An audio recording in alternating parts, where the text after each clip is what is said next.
तो hello student, कैसे हैं आप लोग। और इस वीडियो में हम लोग देखने वाले हैं जो हमारा फर्स्ट टेस्ट ऑर्गेनिक का हुआ था क्लास 12th के लिए, उसका आंसर की और उसका सॉल्यूशन। ऐसे ही जितने भी टेस्ट होते रहेंगे उनका आपको पूरा सॉल्व किया हुआ वीडियो मिलता रहेगा, ताकि आपको क्वेश्चन करने के साथ साथ उस क्वेश्चन का कॉन्सेप्ट भी आ सके। ठीक है, जैसे पहला क्वेश्चन कर रहा है कि in which of the following is homocyclic, निम्नलिखित में से कौन समचक्रीय है।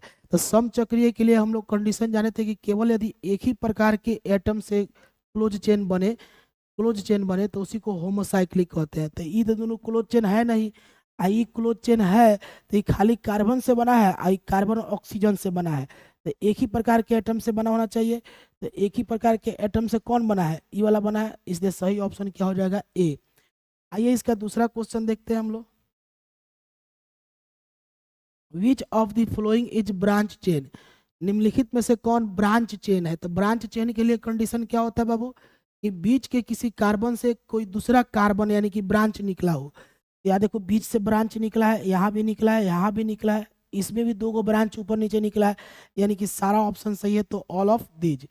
अब आइए क्वेश्चन नंबर 3 देखते हैं हम लोग। क्वेश्चन नंबर 3 में कहता है बाबू, सिंपल कॉन्सेप्ट है कि कह रहा है कि हकल्स रूल, तो आप पढ़े हुए हैं कि हकल्स रूल मतलब होता है 4n+2 बराबर पाई इलेक्ट्रॉन। ठीक है, तो देख लीजिए 4n+2 बराबर पाई इलेक्ट्रॉन ऑप्शन बी में है, तो बी ऑप्शन सही हो जाएगा। अब आइए क्वेश्चन नंबर 4 देखते हैं हम लोग।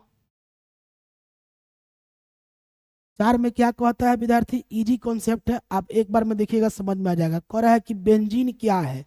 तो सबसे पहले आपको देखना है कि बेंजीन के बारे में पूछ रहा है कि बेंजीन क्या है। तो एक बार में समझिए कि बेंजीन केवल कार्बन से बना हुआ है, एक ही टाइप के एटम से, तो होमोसाइक्लिक। उसके बाद आप चेक कीजिएगा तो 4n+2 बराबर, इसमें पाई इलेक्ट्रॉन दूगो दूगो चार गो दूगो छः गो है। तो बाबू 4n बराबर हो जाएगा, दो जाके इधर घट जाएगा तो 4, और इसलिए n बराबर कितना हो जाएगा, 1। और n का मान अगर 1 आ गया तो आप जानते हैं कि कंपाउंड एरोमेटिक भी हो सकता है, यानी कि बेंजीन आपका एरोमेटिक भी हो गया। और केवल कार्बन से बना हुआ है, तो आप ये भी पढ़े हुए हैं कि जो केवल कार्बन से बना होता है उसको कार्बोसाइक्लिक भी कहते हैं, यानी बेंजीन कार्बोसाइक्लिक होगा। तो ऑल ऑफ दीज पे लगाएंगे, होमोसाइक्लिक भी है, एरोमेटिक भी है और कार्बोसाइक्लिक भी है। पूछ रहा है कि इसमें C5H12 का आइसोमर कौन नहीं है, समवाही कौन नहीं है। तो बाबू एक बात में हम लोग जानते हैं कि कोई भी आइसोमर हो तो उसमें 5 गो कार्बन इसका होना चाहिए, क्योंकि जब फॉर्मूला में 5 कार्बन है तो 5 से कम कार्बन का कोई भी आइसोमर आपका नहीं बनेगा। इसमें देखिएगा 1 2 3 4 गो आइसोमर है, यही नहीं होगा। अब आइए क्वेश्चन नंबर 6 देखते हैं। क्वेश्चन नंबर हम 5 देख रहे थे, अब हम लोग 6 देखते हैं। कह रहा है कि organic compound show which type of chemical reaction, organic compound किस तरह का केमिकल रिएक्शन शो करता है। बउआ आप पढ़े थे, आपको याद होगा कि ऑर्गेनिक कंपाउंड मॉडरेट या स्लो रिएक्शन शो करता है। तो ऑप्शन सी में है मॉडरेट या स्लो रिएक्शन। जो न्यूट्रलाइजेशन या प्रिसिपिटेशन रिएक्शन होता है वह वेरी फास्ट में जाता है। रस्टिंग ऑफ आयरन, लोहे में जंग का लगना, ये सब वेरी स्लो में जाता है। और ऑर्गेनिक कंपाउंड का जो रिएक्शन होता है वो मॉडरेट या फिर स्लो में जाता है। क्वेश्चन नंबर 7 देखेंगे हम लोग। 7 में कह रहा है कि विच of the flowing configuration carbon so tetra valency. अब भाई टेट्रा वैलेंसी की जब भी बात होगी, चतुस्संयोजकता की जब भी बात होगी, तो वहां पे 4 बॉन्ड बनाना है। तो 4 बॉन्ड बनाने के लिए आपके कार्बन के आउटर मोस्ट में 4 गो अनपेयर्ड इलेक्ट्रॉन का होना जरूरी है। देखिए कार्बन का कॉन्फ़िगरेशन दो तरह का होता है, 1s2, ठीक है, ध्यान देंगे,